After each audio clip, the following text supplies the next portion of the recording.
Ibu Mega kan pertama ini ya proyeksi saya Pak Jokowi tidak akan secara frontal menyampaikan dukungan terbuka baik kepada Mas Ganjar maupun kepada Pak Prabowo. Itu akan beliau jaga betul. Karena itu hanya akan membangunkan secara formal dan alasannya kelihatan sekali. Itu loh Pak Jokowi jelas-jelas terdokumentasi mendukung si A, si B begitu. Nah, itu tidak akan. Nah, kalau kemudian tindakan-tindakan Pak Jokowi di luar sepengetahuan publik, let's say misalnya kemudian menggunakan aparat untuk mendukung kemenangan Pak Prabowo misalnya begitu.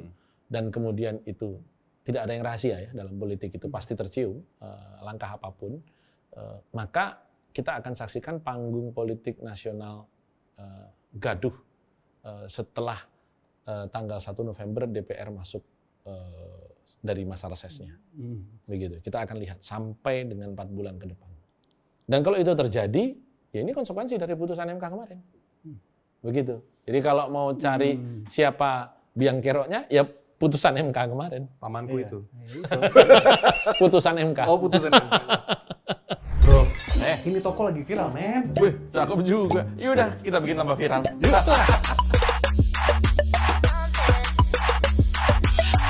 Bro, Iya bro, wah seru nih ya. ini seru. Kemarin itu kita udah syuting. Ternyata keprank bro. Ini kemarin tuh hari prank nasional. Nah, iya. itu dia. 2 kubu kena prank semua. Nah, termasuk gua Gantian. dan termasuk gua dan bintang tamu gua. Iya kan? Iya. Padahal beliau ini salah satu majelis tinggi partai. Kena prank juga. Mau kita kenalin nggak? Iya, iya. Yuk. Iya, yuk. Mas Romi. Halo, Gus Romi. Mas.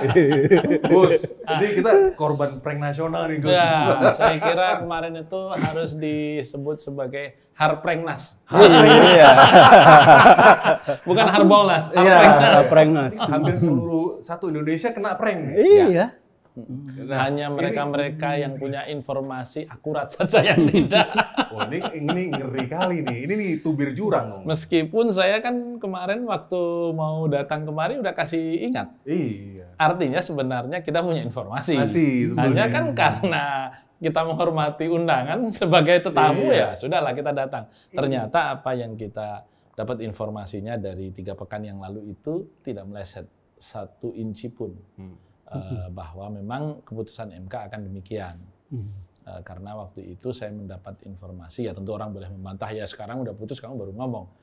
Waktu itu saya mendapat informasinya memang 4-1-1. Nah, jadi 4 akan setuju, 1 akan mengabulkan sebagian, dan 4 akan menolak. Tidak berbeda jauh sebenarnya. Dan kita tahu persis ketika kita akan syuting kemarin kan dari 7 putusan yang dibacakan di hari Senin, itu 3 sudah ditolak. Baik yang terkait dengan usia, dengan pertimbangan hukum open legal policy, itu haknya DPR sebagai pembuat undang-undang yang mengatur itu. Kemudian yang tentang pernah menjadi kepala daerah juga ditolak. Nah, asumsinya kan Penyelenggara negara ya. Yang ditolak tuh penyelenggara negara. Penyelenggara negara sama kepala daerah. Iya. Nah, jadi 3-3 udah ditolak gitu. Nah, asumsinya kan ketika digabung pun harusnya logika berpikirnya sama dong. Nah, ternyata tidak, sehingga kemudian di putusan yang terakhir 3/4 itu menjadi boleh kalau digabung frasenya. Berusia 40 tahun atau pernah garis miring sedang menjadi pejabat yang dipilih melalui pemilihan umum termasuk kepala daerah.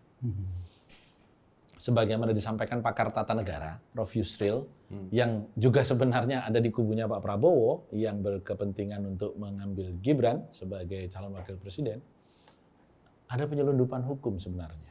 Ini dia nih. Ini perkara serius, karena ini norma ketatanegaraan yang seharusnya penyelundupannya tidak dipertontonkan secara gamblang oleh mereka-mereka yang menurut syarat undang-undangnya itu bunyinya harus memiliki sifat kenegarawanan.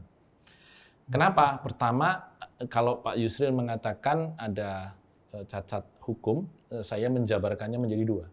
Cacat etika, sebagaimana disampaikan oleh Prof. Saldi Isra, salah satu hakim konstitusi, dan Pak Arief Hidayat. Nah, makanya itu Dua-duanya itu, prank, ya kan? artinya mereka berdua menyatakan bahwa ada sesuatu yang di luar nalar sejak beliau menginjakkan kaki sebagai hakim MK tahun 2017. Baru sekali ini. Artinya ada kekuatan yang memang membuat putusan Mahkamah Konstitusi menjadi yang seperti kita terima kemarin. Sesuatu yang di luar nalar itu tentu sesuatu yang berasal dari luar MK. Kalau di dalam MK nggak di luar nalar dong. Oh, Mahkamah Konstitusi itu kepanjangan dari MK ya? MK. Bukannya malapetaka konstitusi. Yang jelas kemarin begitu diputuskan itu kan trio netizen kemudian melakukan parodi terhadap lagu kemarin Paman datang. Ya. Pamanku dari MK. Dari MK gitu. Ya sesuai dengan tema ini. Ya sesuai Pamanku dengan, ketua MK. Pamanku ketua MK. Nah, ini itu pertama cacat etika. Artinya proses pengambilan keputusannya cacat. Karena jelas-jelas Pak Anwar Usman itu adalah pihak yang memiliki konflik of interest. Kenapa? Karena pemohon yang dikabulkan itu, Sakib Biru itu, yang mahasiswa bahkan tulisan universitasnya saja salah. Universitas Negeri Surakarta. UNS itu Universitas Negeri 11 Maret. Dan dia itu pun juga pengagum Gibran loh. Itu dia. Itu dia kan Dan jadi artinya dia memasukkan Gibran dalam permohonan yang itu adalah keponakan ketua MK yang turut mengambil keputusan. Ini kan persoalan serius. Jadi ini saya kira KY harus memeriksa ini hakim-hakim ini. Karena meskipun secara hukum KY itu memeriksa hakim-hakim yang ada di jajaran peradilan di Mahkamah Agung ke bawah, tetapi siapa yang bisa memeriksa hakim konstitusi? Ini harus dibuka terobosan. Karena ini persoalan serius. Itu satu, dari sisi cacat etika. Yang kedua, ada persoalan cacat materi. Kenapa? Karena dari 9 hakim MK yang mengambil keputusan dengan asumsi kita menerima Pak Anwar Usman menjadi pengambil keputusan di situ, itu 4 dissenting. 2 itu concurring. Ya, concurring itu memiliki alasan yang berbeda. Yang 3 itu setuju.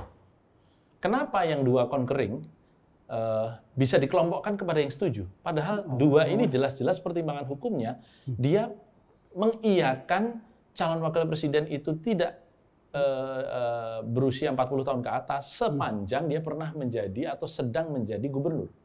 Bukan kepala daerah loh. Artinya bukan sembarang kepala daerah yang 514 kabupaten kota. Gubernur. Kenapa? Karena mereka mengargumentasikan, kita baca, saya sudah baca pertimbangan hukumnya, bahwa DPR itu dalam kemampuannya dan kewenangannya melakukan open legal policy, meletakkan stratanisasi, penjenjangan dalam umur. 21 tahun jadi anggota DPR, 25 tahun baru boleh menjadi kepala daerah kabupaten kota, 30 tahun baru boleh menjadi gubernur.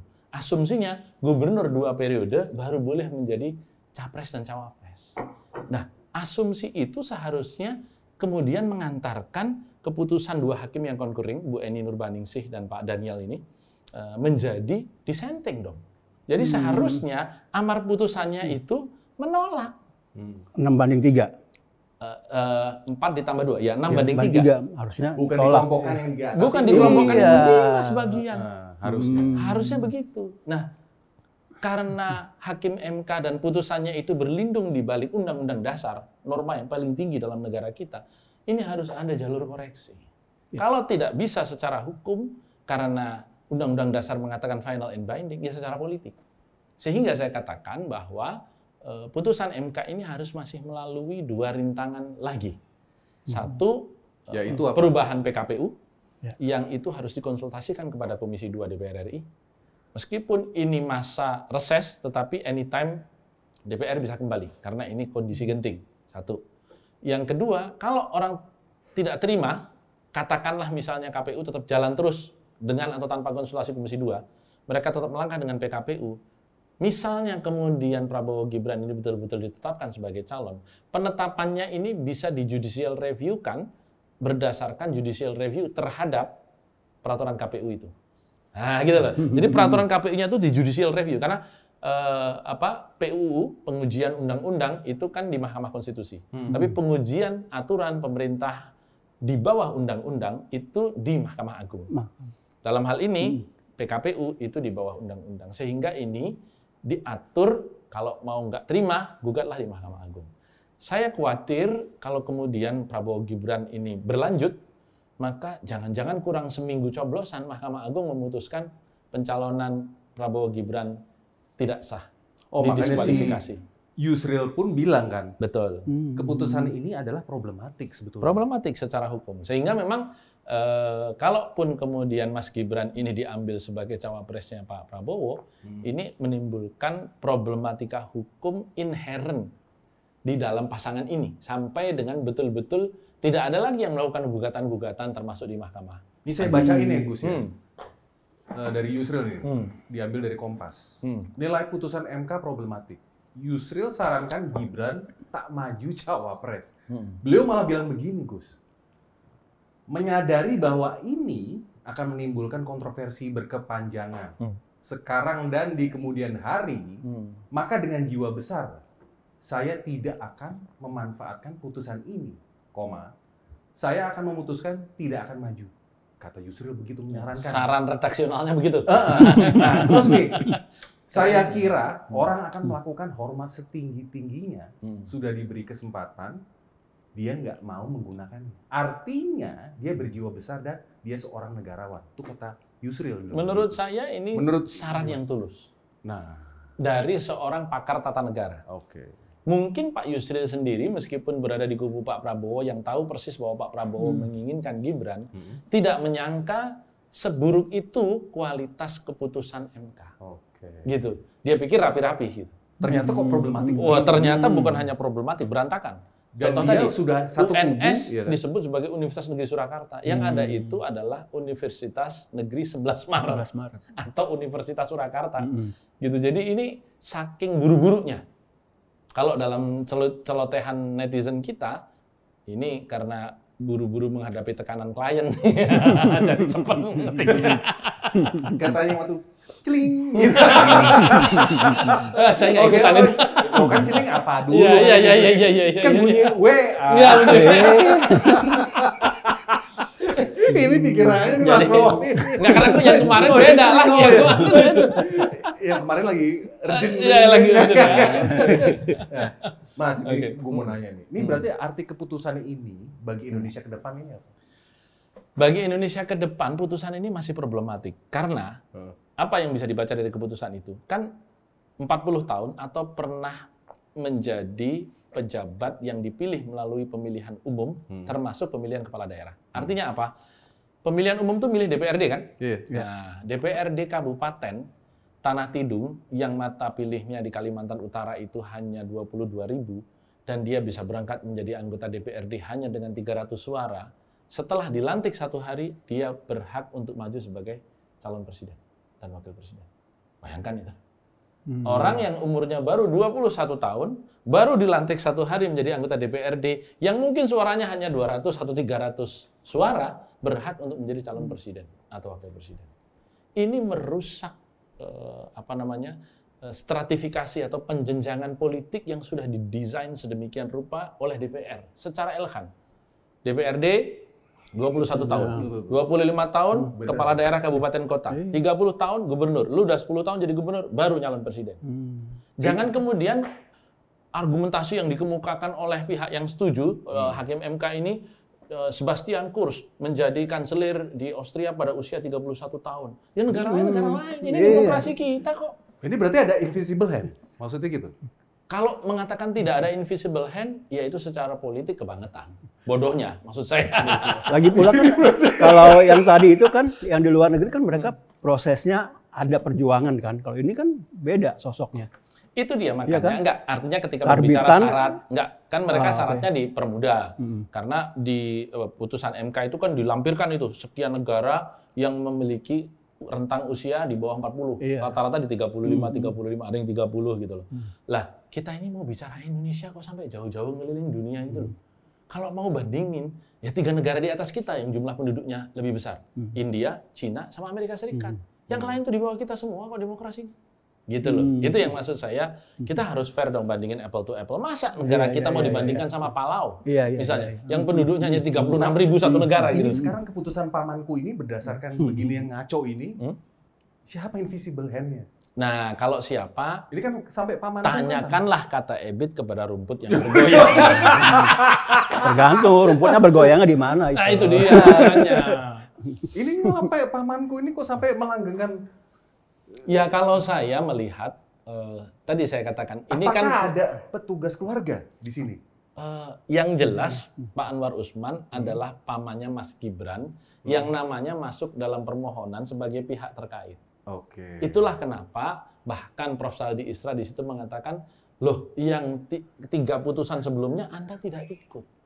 Ya kan waktu kita menutup sampai acara itu kan diputuskan oleh 8 hakim konstitusi di Jakarta tanggal 16 Oktober bla bla bla. Lah kok yang belakangan ikut? Sama-sama Anda itu tidak ikut yang putusan pertama itu yang nomor berapa tuh 25 sampai 90 kalau nggak salah. Itu karena konflik of interest kok. Kok sekarang yang belakangan jadi ikut. Jadi betapa berlepotannya putusan ini sebenarnya terjadi. Dan kalau kemudian sebagai politisi itu kita tidak menyangka ada kekuatan besar di belakang ini yang mengendalikan putusan itu. Maksudnya cawe-cawe gitu, Gus? Ya cawe-cawe, tetapi apakah itu kemudian cawe-cawe intensif atau kode-kode, ini ada dua ya.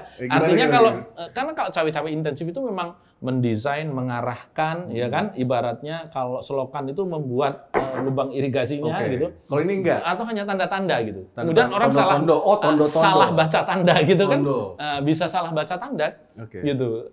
Orang dikasih tahu kebiasaannya dia send ke kanan, beloknya ke kiri. Atau baru batuknya apa? Atau baru batuknya begitu. Nah, langsung ini deklarasi kemana? Tapi apapun itu, saya mengkritisi dengan keras putusan Mahkamah Konstitusi ini sebagai putusan mungkin bisa dikatakan yang terburuk dalam sejarah Mahkamah Konstitusi.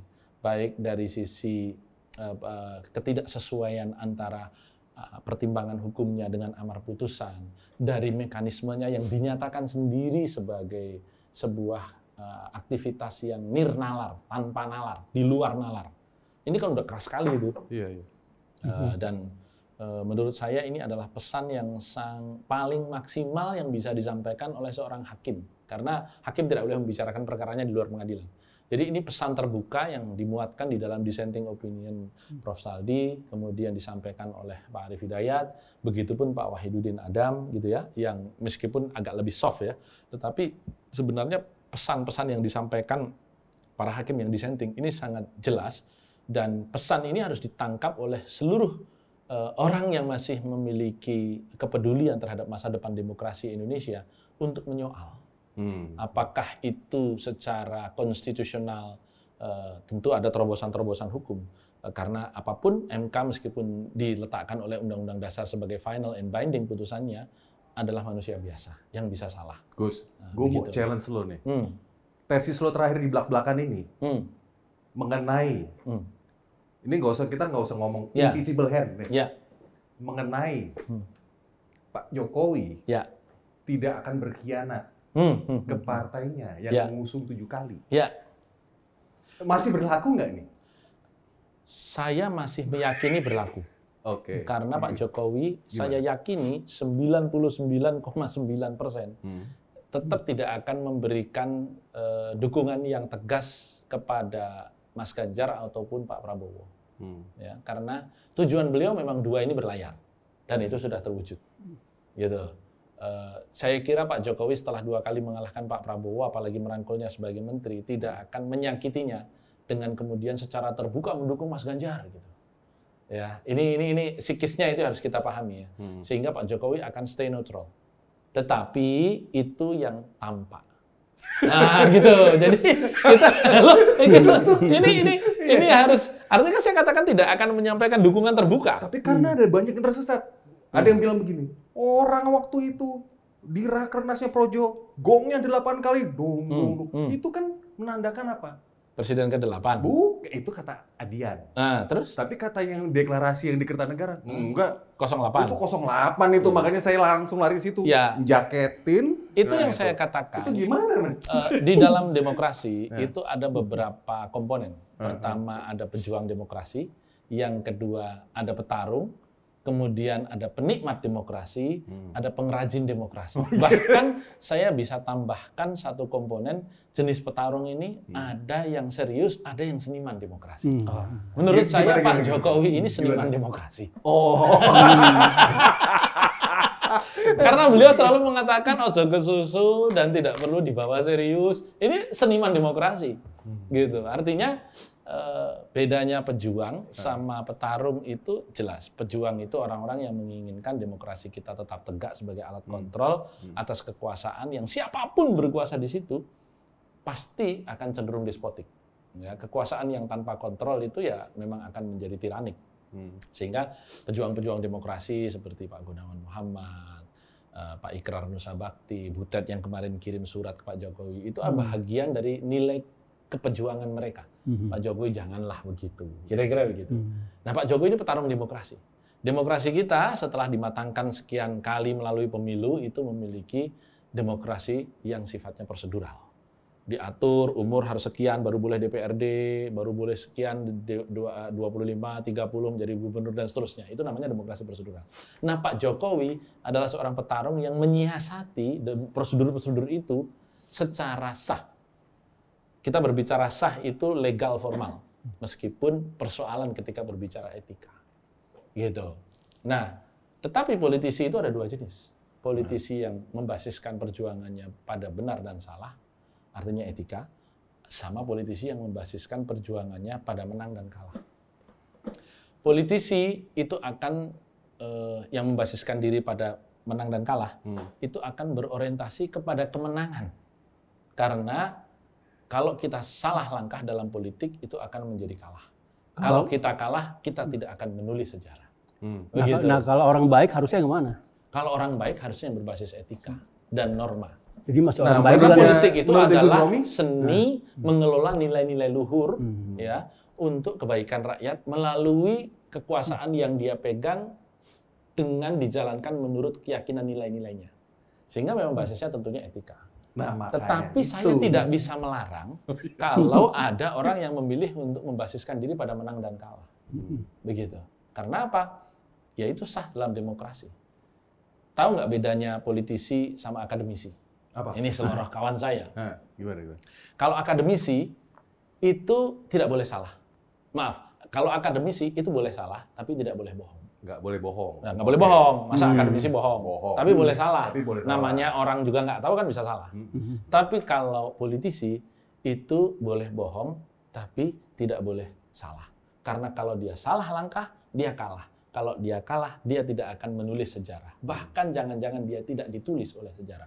Karena sejarah hanya dituliskan oleh para pemenang. Nah, harusnya Pak Jokowi itu, ya kan, jago kalkulasi dong dia. Oh, beliau sangat jago. Grandmaster kan. Nah, kan itu Hitung-hitungan tadi kayu itu polisi milimeter. pejuang. Petarung Hitung-hitungan ya. kayu itu milimeter, Bos. Bukan lagi senti atau meter, milimeter. justru itu relawan banyak yang khawatir. Karena apa dibilang, oh ini Pak Jokowi ini udah nggak, sekarang lagi senang-senangnya berkuda. Katanya begitu. Iya. Udah nggak di kandang banteng, lagi ngulus-ngulus banteng, enggak. Pak Jokowi itu sekarang lagi lebih memilih berkuda. Menurut Mas Romi gimana? Pak Jokowi itu memiliki energi petarung yang berlebih. Jadi tangannya tuh gatal kalau nggak ikut pertarungan. Oh. Nah, gitu. Kita lihat beliau itu hampir selalu memenangkan setiap pertarungan. Coba lihat gesturnya beliau kalau duduk di acara apapun, kakinya pasti bergerak-bergerak. Iya. Itu tanda orang yang tidak bisa diam. Gitu. Bukan ini ya, bukan apa grogi gitu ya. Oh enggak, Tapi enggak. bisa Itu diem tanda ya. orang yang nggak bisa diam. Gitu. Harus Selalu selalu otaknya ada yang selalu pikirin. berpikir, Iya, gitu. iya. Kemudian dia selalu mencari solusi atas segala situasi, gitu. Nah, di banyak tempat Pak Jokowi kan juga sering menyampaikan sesuatu tanpa konsep. Misalnya itu meskipun pendek-pendek ya, itu artinya Pak Jokowi itu selalu mencari titik optimal dari perjalanan karir politiknya. Nah, sementara di situasi Mas Ganjar hari ini, Pak Jokowi itu dalam tanda petik kan tidak terlalu banyak dilibatkan untuk mengatur pertama cara pemenangan Ganjar seperti apa. Yeah. Yang kedua, partai politik yang digandeng itu sebaiknya siapa saja. Oh malah dan bagaimana caranya? Gus Romi nggak dilibatin? Sepengetahuan saya tidak dilibatkan. Oke. Kemudian yang ketiga juga menentukan siapa calon wakil presiden Mas Ganjar. Karena buktinya Pak Jokowi sekarang sedang ada di luar negeri, para ketua umum sore ini tadi berkumpul sudah memutuskan siapa calon wakil presiden dan besok akan diumumkan. gitu. Artinya tanpa ada pemikiran dari Pak Jokowi kan. Oh, ini berarti ini Gres ini. Breaking news ini. Oh, ini breaking news. Breaking news ini. Breaking news. Iya kan? Nah, meskipun nama yang besok muncul lihat aja adalah, besok gitu. Ya besok sudah diumumkan sama Mas Hasto besok sudah pasti kan. Itu adalah nama yang juga pernah direkomendasikan Pak Jokowi untuk diambil oleh Ibu Mega gitu. Jadi ya bisa dikatakan ya tidak harus Pak Jokowi pada saat pengambilan keputusan itu hadir gitu karena namanya juga sudah diusulkan Iya, berarti dua-duanya baik capres maupun cawapres pernah diusulkan oleh Pak Jokowi. Betul. Yang Nah, bedanya kalau yang capres itu Pak Jokowi memang melakukan pengkondisian darat, laut, udara selama 6 bulan. Ya, kepada Pak Ganjar sering memberikan nasihat dalam pertemuan-pertemuan tertutup, mengatur kelompok-kelompok opinion makers-nya Pak Jokowi untuk mengarah kepada Mas Ganjar dan seterusnya.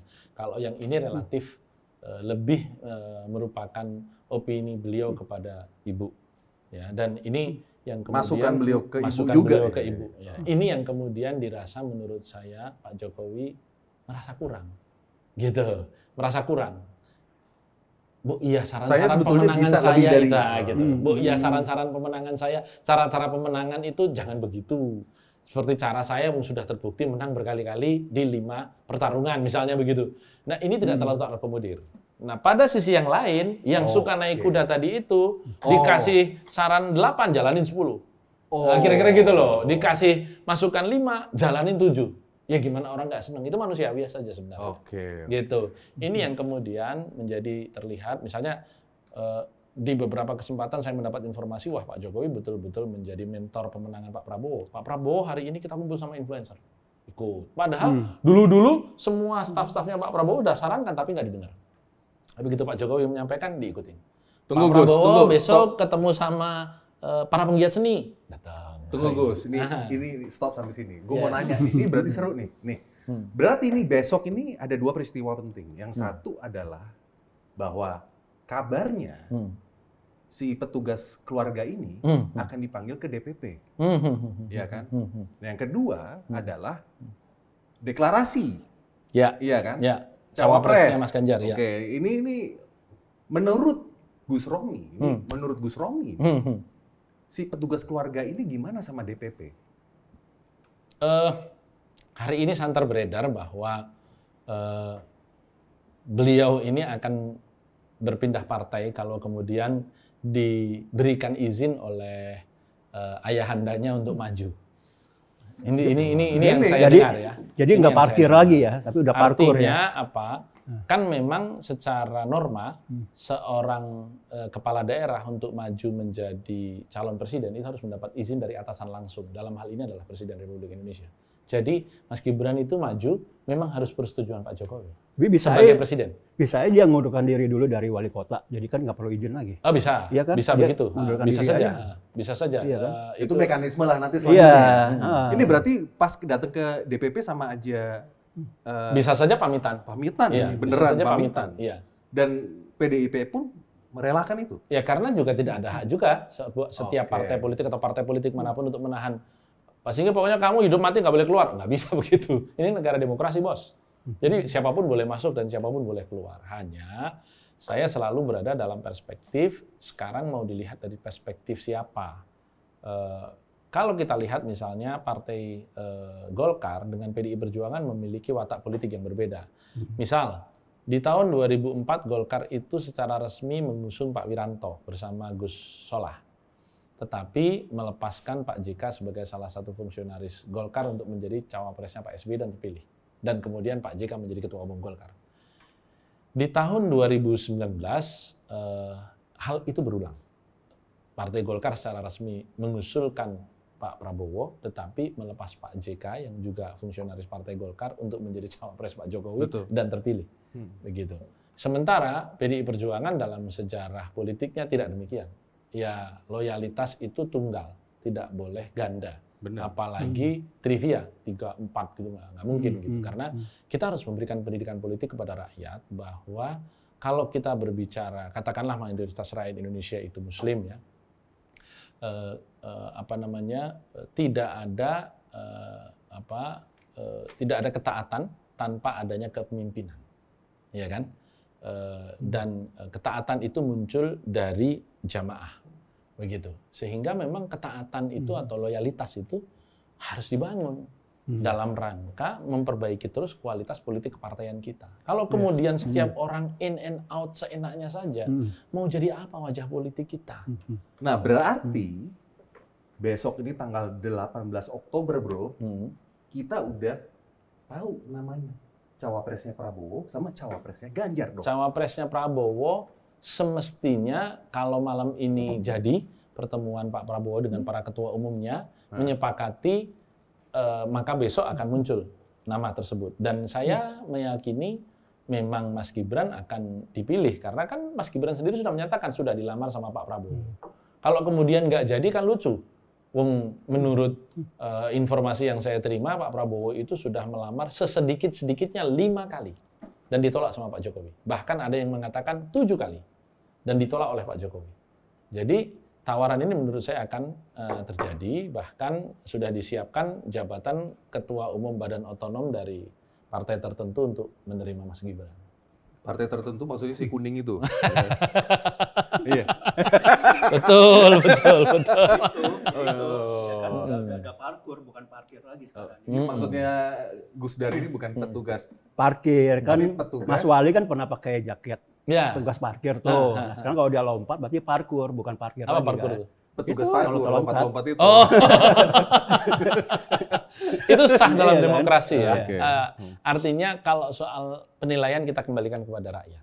Karena kita juga melihat bukan banyak lah. Ada politisi kita yang memang sukanya melompat-lompat. Ada yang memang dia teguh dalam pendirian. Jadi atau nggak jadi pengurus, jadi DPR atau nggak jadi DPR. Ya memang nilai yang saya yakini di P3 itu politik itu adalah ibadah.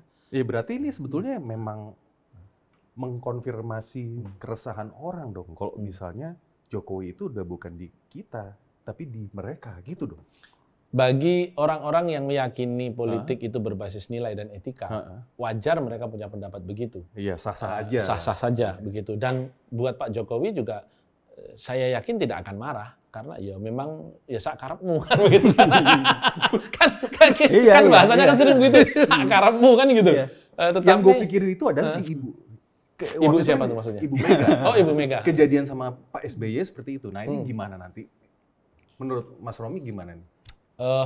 Begini, kan Ibu Mega kan pertama ini ya proyeksi saya Pak Jokowi tidak akan secara frontal menyampaikan dukungan terbuka baik kepada Mas Ganjar maupun kepada Pak Prabowo. Itu akan beliau jaga betul. Karena itu hanya akan membangunkan secara formal dan alasannya kelihatan sekali. Itu loh Pak Jokowi jelas-jelas terdokumentasi mendukung si A, si B begitu. Nah, itu tidak akan. Nah, kalau kemudian tindakan-tindakan Pak Jokowi di luar sepengetahuan publik, let's say misalnya kemudian menggunakan aparat untuk mendukung kemenangan Pak Prabowo misalnya begitu, dan kemudian itu tidak ada yang rahasia ya dalam politik itu pasti tercium langkah apapun, maka kita akan saksikan panggung politik nasional gaduh setelah tanggal 1 November DPR masuk dari masa resesnya, begitu. Kita akan lihat sampai dengan 4 bulan ke depan. Dan kalau itu terjadi, ya ini konsekuensi dari putusan MK kemarin. Begitu. Jadi kalau mau cari siapa biang keroknya, ya putusan MK kemarin. pamanku itu. Putusan MK. Oh, putusan MK. Mas, gue mau nanya nih, penasaran. Segitu, kenapa sih Mas? Kok Pak Jokowi dengan Ibu Mega segitunya sampai gue speechless nih. Menurut Mas Romi ini menurut menurutnya, saya menurut kenapa? Ini kan kita sebenarnya lagi bisa menerka-nerka. Ya itu tadi saya katakan Pak Jokowi energinya berlebih, kemampuan Ada bertarungnya apa? masih ada, bahkan masih dalam tenaga penuh begitu ya. Tetapi nggak seberapa difungsikan. Jadi ibarat mesin utilitasnya itu 5%, 10% lah. Padahal kemampuan masih 100%. Gimana sih? Kalau kita itu punya kemampuan tapi tidak digunakan, kan stres kita. Tapi kan mempertaruhkan capaian, nama baik, semuanya jadi tempur. Maka saya katakan secara resmi Pak Ini Jokowi enggak. tidak akan memberikan dukungan kepada siapapun. Gitu. Jadi alibinya pasti akan dibuat secara sempurna oleh Pak Jokowi. Cuman naruh proksi-proksinya aja. Proksi-proksinya atau kemudian instrumen-instrumen yang dia gerakkan asumsinya tanpa diketahui padahal ya pasti ketahuan begitu. Karena kita ini anak kandung transparansi hari ini di media sosial. Semua pejabat publik, politisi ya itu adalah anak kandung transparansi di era media sosial hari ini. Kita tidak tahu dimanapun kita ketemu di situ ada orang motret misalnya. Iya. Gitu. Jadi nggak ada kita rahasia hari ini. Kalaupun ada rahasia yang tertunda ketahuannya gitu, seminggu kah, sebulan kah gitu. Jadi nggak ada gitu. Jadi misalnya besok cawapres Pak Ganjar baru diumumkan. Lah hari ini fotonya Bu Mega sama Pak Mahfud sudah beredar di mana-mana di semua WhatsApp group. Gimana orang mau kemudian? Iya, kan nggak usah nunggu besok, kita udah tahu sekarang.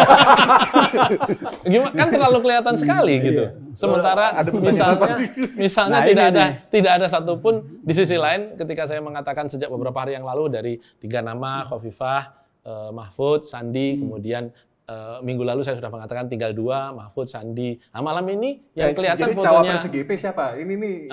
Ya udah tadi udah disebutin namanya. Ya, itu tadi sudah keluar fotonya Pak Mahfud sama Bu Mega. Ya kalau orang sampai nggak menerka kan aneh, tapi tetap apapun. Bisa aja udah ukur baju terus. Dulu saja begitu. Ngeprank. Gitu. Jadi ya, Tapi dulu belum ketemu Bu Mega. Ngukur baju yang nyuruh kan dari Yes. Pratik ya? beda. Kang Teten. Tapi gini, Gus Romi kan bagian dari kubu Ganjar. Ya. Tadi kita udah bahas panjang lebar soal Pak Jokowi. Tapi sambil minum boleh dong. Oh iya. Ini kan tidak untuk dianggurin kan? Makanya Nggak khawatir prank gitu. Saya mau buktiin kalau bukan prank. Nah, Gus Romi sendiri secara pribadi gimana tanggapannya tentang Pak Jokowi? Harapannya kepada Pak Jokowi? Harapan saya tentu Pak Jokowi ini konsisten dengan partai politik yang mengantarkannya sampai hari ini. Zahiron wa batinan, lahir dan batin. Nah. Kenapa? Lahir ini orang akan melihat, tapi batin kan nggak kelihatan. Iya. Bahwa kemudian ada sakit hati, rasa tidak nyaman, kekecewaan, toh tidak sebanding dengan apa yang juga sudah didudukinya selama 5 jabatan publik plus 2 jabatan publik untuk mantu dan anaknya. 7 kali. 7 privilege. 7. Ya, dan sedikit sekali orang Indonesia yang punya kesempatan Seperti itu Iya. ya? Nah, saya pun enggak. Apalagi sampean-sampean ini enggak potongan. Pekerja. Pengrajin. Paling bawah gitu ya. Pengrajin. Krocong mumet ini. Jadi saya berharap Pak Jokowi tetap setia kepada partai yang mengusungnya dan ikut memenangkan Mas Ganjar. Karena tidak ada yang salah dengan seorang presiden yang berasal hanya dari partai politik berdasarkan ketentuan Undang-Undang Dasar untuk memenangkan calon dari partainya sendiri. Itu bukan harusnya presiden itu bersikap imparsial. Ini kan ngomongnya orang yang nggak mau Mas Ganjar menang. Nah, kalau kemudian Pak Jokowi memang dulu juga berangkat dari PDI Perjuangan, sekarang Mas Ganjar juga dari PDI Perjuangan, putranya beliau masih di PDI Perjuangan, mantunya masih di PDI Perjuangan. Apa beratnya? Obama kampanye untuk Joe Biden. Iya. Dan Mas Ganjar dulu kampanye buat Pak Jokowi loh. Itu Iya dia. kan? Terlebih demikian Di adanya. Pilkada Jakarta. Kan di Oh, TikTok semuanya tapi jangan keluarin. digitukan, karena kalau itu digitukan nanti juga Anies juga bilang saya juga kampanye loh untuk Pak Jokowi, harusnya Pak Jokowi kampanye untuk saya. Ya dong, kita harus fair dong. Jangan pakai alasan itu nggak relevan.